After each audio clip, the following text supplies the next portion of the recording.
قرآن ہے میرا رہنما قرآن، شفا ہے نور ہے قرآن، جلا دل کی میرا قرآن، رضا رب کی میرا قرآن، قرآن قرآن۔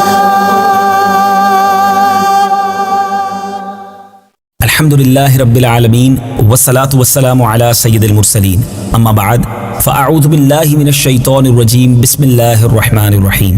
الصلاة والسلام علیک یا رسول اللہ وعلی آلک واصحابک یا حبیب اللہ، الصلاة والسلام علیک یا نبی اللہ وعلی آلک واصحابک یا نور اللہ۔ میٹھے میٹھے اسلامی بھائیوں اور مدنی چینل کے ناظرین، سلسلہ ہے ایک قصہ ہے قرآن سے۔ قرآن ہے میرا رہنما قرآن، شفا ہے نور ہے قرآن، جلا دل کی میرا قرآن، رضا رب کی میرا قرآن، قرآن قرآن۔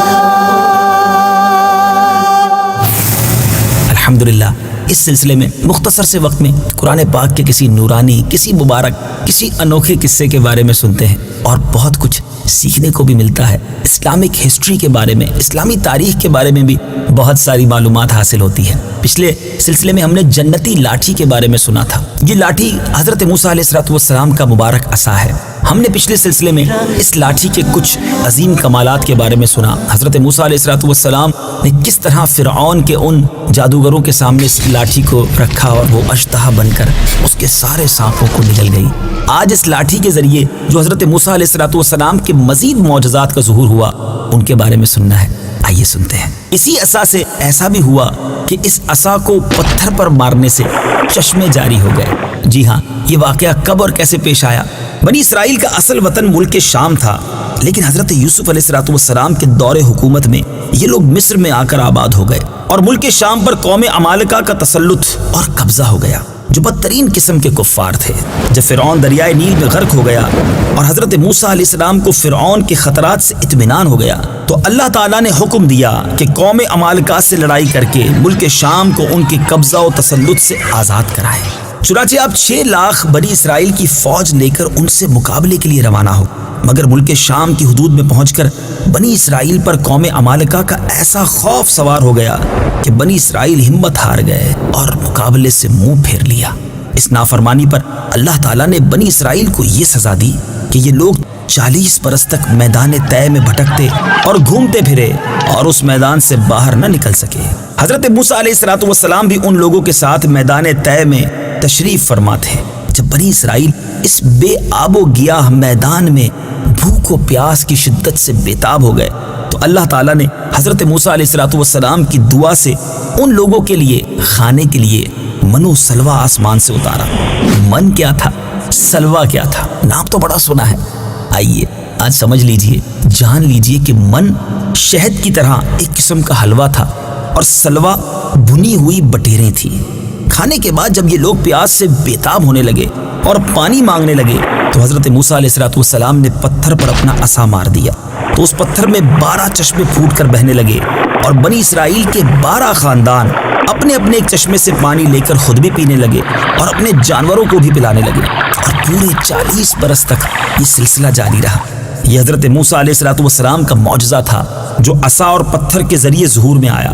قرآن مجید نے اس واقعے اور معجزے کا بیان کرتے ہوئے کس پیارے انداز میں ہماری رہنمائی فرمائی ہے، آئیے سنتے ہیں۔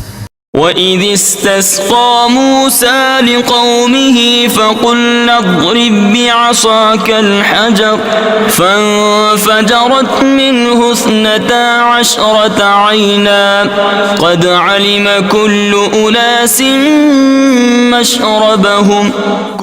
ترجمہ: اور یاد کرو جب موسیٰ نے اپنی قوم کے لیے پانی طلب کیا تو ہم نے فرمایا کہ پتھر پر اپنا عصا مارو، تو فوراً اس میں سے 12 چشمے بہ نکلے اور ہر گروہ نے اپنے پانی پینے کی جگہ کو پہچان لیا۔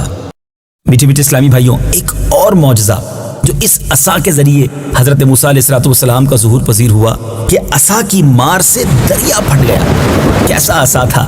کیسی لاٹھی تھی اور اس کے کیسے کیسے کمالات تھے۔ حضرت موسیٰ علیہ السلام ایک مدت تک فرعون کو ہدایت فرماتے رہے، آیات و معجزات دکھاتے رہے، مگر اس نے حق کو قبول نہیں کیا، بلکہ اور زیادہ اس کی شرارت اور سرکشی بڑھتی رہی۔ اور بنی اسرائیل نے چونکہ اس کی خدائی کو تسلیم نہیں کیا، اس لیے اس نے مومنین کو بہت زیادہ ظلم و ستم کا نشانہ بنایا۔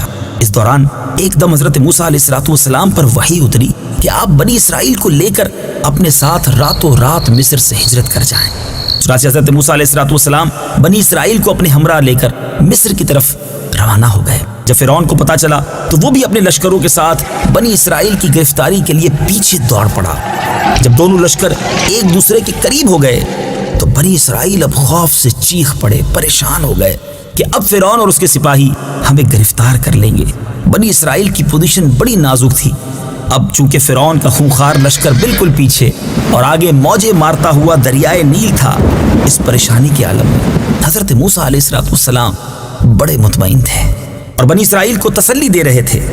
جب دریا کے پاس پہنچ گئے تو اللہ تعالیٰ نے حضرت موسیٰ علیہ السلام کو حکم فرمایا کہ دریا پر اپنی لاٹھی مارو۔ چنانچہ جو ہی آپ نے دریا پر لاٹھی ماری تو فوراً ہی دریا میں 12 سڑکیں بن گئیں اور بنی اسرائیل ان سڑکوں پر چلتے ہوئے سلامتی کے ساتھ دریا پار کر گئے۔ فرعون جب دریا کے قریب پہنچا اور اس نے یہ 12 سڑکیں دیکھی تو وہ بھی اپنی لشکروں کے ساتھ انہی سڑکوں کے ذریعے دریا پار کرنے کے لیے نکل پڑا، مگر جب فرعون اور اس کا لشکر بیچ دریا میں پہنچے تو اب وہ راستے ختم ہو گئے اور دریائے نیل جو موجیں مار رہا تھا اب فرعون کے لشکر کے اوپر آ پڑا اور فرعون اپنے لشکروں سمیت دریا میں غرق ہو گیا۔ یہ عجیب و غریب واقعہ قرآن مجید میں کہاں، کیسے اور کس انداز میں موجود ہے؟ آئیے آیات قرآنی سنیے اور ترجمہ سنیے۔ فلما تراءى الجمعان قال أصحاب موسى إنا لمدركون۔ ترجمہ، پھر جب دونوں گروہوں کا آمنا سامنا ہوا تو موسیٰ کے ساتھیوں نے کہا بے شک ہمیں پا لیا گیا۔ قال كلا إن معي ربي سيهدين۔ ترجمہ، موسیٰ نے فرمایا ہرگز نہیں، بے شک میرے ساتھ میرا رب ہے، وہ ابھی مجھے راستہ دکھا دے گا۔ فأوحينا إلى موسى أن اضرب بعصاك البحر فانفلق فكان كل فرق كالطود العظيم۔ ترجمہ، تو ہم نے موسیٰ کی طرف وحی بھیجی کہ دریا پر اپنا عصا مارو، تو اچانک وہ دریا پھٹ گیا تو ہر راستہ بڑے پہاڑ جیسا ہو گیا۔ وَأَزْلَفْنَا ثَمَّ الْآخَرِينَ۔ ترجمہ، اور وہاں ہم دوسروں کو قریب لے آئے۔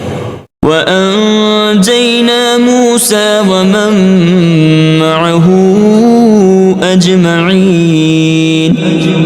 ترجمہ، اور ہم نے موسیٰ اور اس کے سب ساتھ والوں کو بچا لیا۔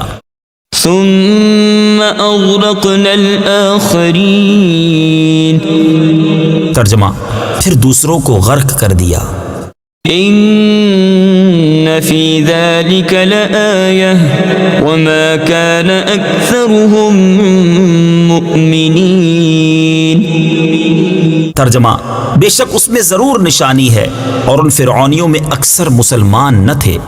میٹھے میٹھے اسلامی بھائیوں اور مدنی چینل کے ناظرین، یہ ہیں حضرت موسیٰ علیہ السلام کی مقدس لاٹھی کے ذریعے ظاہر ہونے والے وہ تینوں عظیم الشان معجزات جن کو قرآن کریم نے مختلف الفاظ اور متعدد عنوانوں کے ساتھ بار بار بیان فرما کر لوگوں کے لیے عبرت اور ہدایت کا سامان بنا دیا ہے۔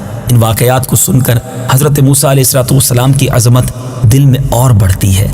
اللہ کریم اپنے انبیاء کی کس طرح مدد کرتا ہے یہ بھی سیکھنے کو ملتا ہے، اور جو سرکشی اور نافرمانی کرتے ہیں چاہے دنیاوی طور پر کتنے طاقتور کیوں نہ ہوں، مگر جب رب کا قہر نازل ہوتا ہے تو وہ نیست و نابود ہو جاتے ہیں۔ اور ایک اور بات بھی سیکھنے کو ملتی ہے کہ قرآن پاک میں کتنے انٹرسٹنگ، کتنے حیرت انگیز، کتنے پیارے واقعات موجود ہیں، ہم پڑھیں تو ہمیں پتہ چلے۔ امید ہے ان سلسلوں کی برکت سے قرآن پاک کے ان عجیب و غریب، ان مبارک واقعات کو سننے کا شوق بڑھتا جا رہا ہوگا۔ اگلے سلسلے میں ایک اور واقعہ لے کر حاضر ہوں گے۔ جب تک آپ سے گزارش ہے کہ اگر آپ مزید اس طرح کے واقعات پڑھنا چاہتے ہیں مکتبۃ المدینہ جو کہ دعوت اسلامی کا اشاعتی ادارہ ہے، اس کی مطبوعہ کتاب عجائب القرآن غرائب القرآن حاصل کیجئے، چاہے تو دعوت اسلامی .net سے ڈاؤن لوڈ کر لیجئے، اس کا انگلش ترجمہ بھی موجود ہے۔ تو انشاءاللہ قرآن پاک کے ان مبارک واقعات کو پڑھنے، سمجھنے اور اس سے کچھ سیکھنے کا موقع ملتا رہے گا۔ مدنی چینل دیکھتے رہیے۔ صلو علی الحبیب صلی اللہ تعالی علی محمد صلی اللہ علیہ وسلم۔ قرآن ہے میرا رہنما، قرآن شفا ہے، نور ہے قرآن، جلا دل کی میرا قرآن، رضا